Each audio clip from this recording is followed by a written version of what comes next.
Last week, the Cass Review reported on gender healthcare for young people in NHS England. Ahead of that review, NHS England announced that puberty blockers to stop the progress of puberty would no longer be routinely prescribed.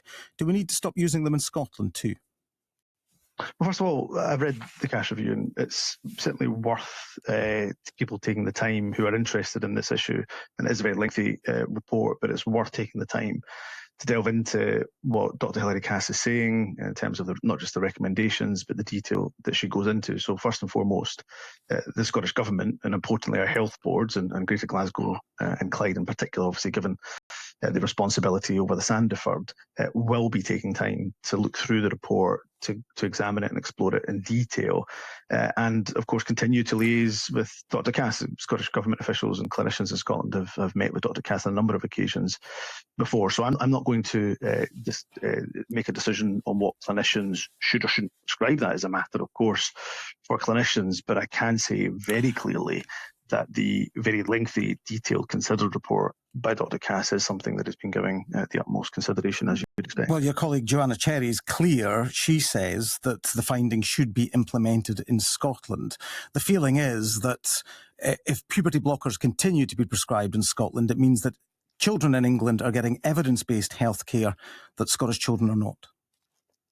Well, again, let me say very clearly that I think when it comes to the prescribing of medicine, clinicians are best placed, not politicians, government ministers, or myself as First Minister. I thought there was an interesting comment, a very thoughtful comment from Stonewall on the Cass Review, and their immediate reaction was that, and I go to the second paragraph of the reaction, and I'll quote directly, that many recommendations, it's talking about the Cass Review, of course, many recommendations could make a positive impact, such as expanding provision of healthcare, moving away from a single national service towards a series of regional centres, and so on and so forth. So they're, I think Stonewall, in that respect, are right to focus on the fact that there are some positive recommendations. There's some recommendations for us to consider as well, and our health board to consider. I promise that we won't be taking an inordinate amount of time to consider, but it is right when there's a report of almost 400 pages when you include the appendices.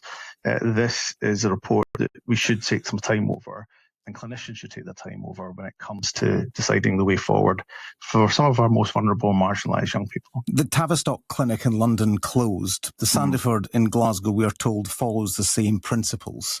In conducting this review, is one of the options to close the Sandiford? Is one of the options to stop prescribing puberty blockers in Scotland?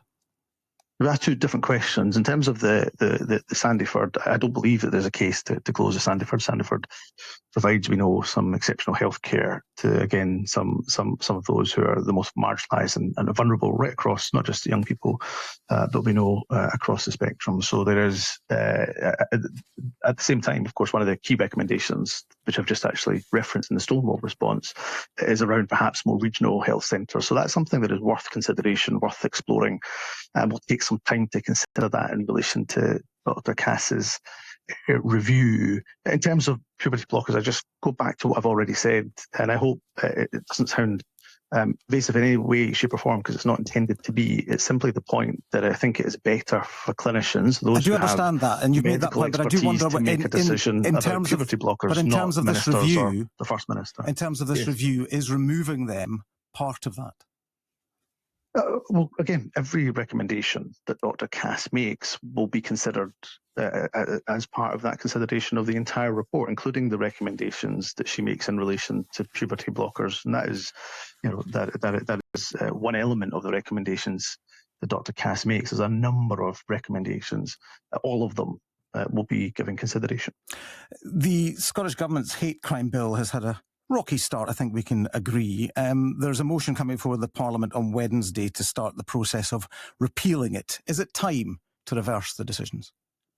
Not at all. I mean, what we have seen with the introduction of the Hate Crime Act in the first week, and the first few days in particular, was a series, I think, of bad faith actors who decided to put in vexatious complaints, a number of vexatious complaints, in order to try to waste the police time, which is a pretty serious matter.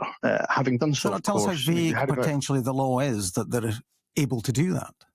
No, it's pretty clear, actually. The law, part of the law, of course, the Act just consolidates existing hate crime law that existed already. The extensions of offences, so for example, the new stirring up offences, which probably have gathered and garnered the most attention, well, they're very similar to the racial stirring up offence that existed and has existed for almost 40 years. The point is, you had a number of bad faith actors. I read the article by The Observer, which showed a leader of the far right, for example, encouraging vexatious complaints.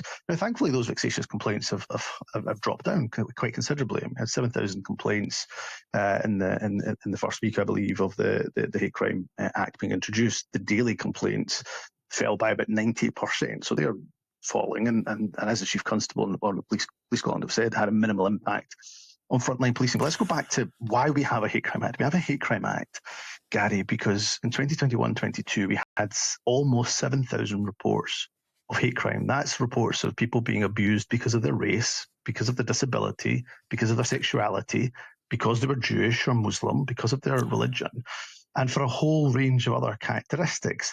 And that is why, for those who say that they have a zero tolerance approach to hatred, well, the law then must safeguard people in relation to that. And let's be abundantly clear. Carry on. Are you still with us? We seem to have lost our line there to Humza Yousaf. Let's see if we can get that sorted out and hopefully we can get back to him. It sounded as though the line was fairly stable, but unfortunately these things can happen in these moments. We'll get the First Minister back on the line and hopefully we can continue our conversation. Let's have a musical interlude, will we? We've been talking about musical and running this morning. Actually, let's not. We've got the First Minister back. That would be better. Mr Yousaf, you're back with us, I gather. No, that's fine. That's fine. I don't know how much of that you caught. But we lost that. I just wonder whether I can ask you specifically about the one area when you talk there about those who are covered by this hate crime bill. Of course, is it doesn't cover biological sex. Was that a mistake not to include misogyny the first time round? I think that's a really reasonable question, and there was consideration about whether to include sex or not, but it was actually women's groups, so groups that have represented women and girls not for years but decades, such as Women's Aid, such as Zero Tolerance Scotland, such as Engender Scotland, such as Rape Crisis Scotland, who met with me as Justice Secretary at the time and made the very public comment that they thought the Hate Crime Act was not the right framework. They thought it was too narrow a framework to cover the very wide-ranging, pervasive nature of misogyny. And they thought a standalone bill would be much better. And of course, we've consulted on the standalone bill, and that would cover some offences that are covered by Hate Crime Act, such as statutory aggravation, stirring up of hatred against women and girls. But it goes further than that. It looks at, for example, offences of misogynistic harassment and so on and so forth.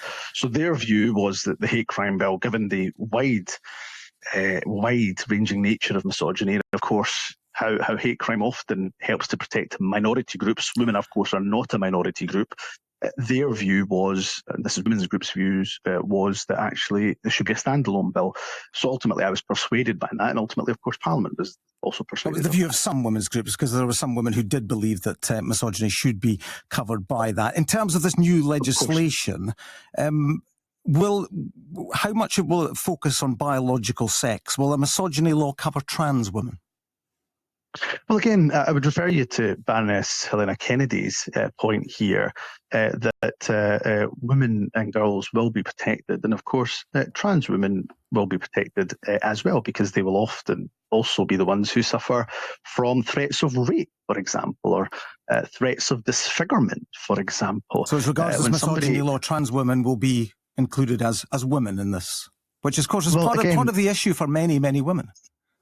Well, again, it may be the case that a trans woman, when, for example, they are walking down the street and a threat of rape is made against them, the man who's making the threat of rape against them doesn't know if they're a trans woman or woman. They're just or born women, a cis woman, for example. They will very simply make that threat because their perception of that person as a woman, regardless of whether they're trans women or cis gender.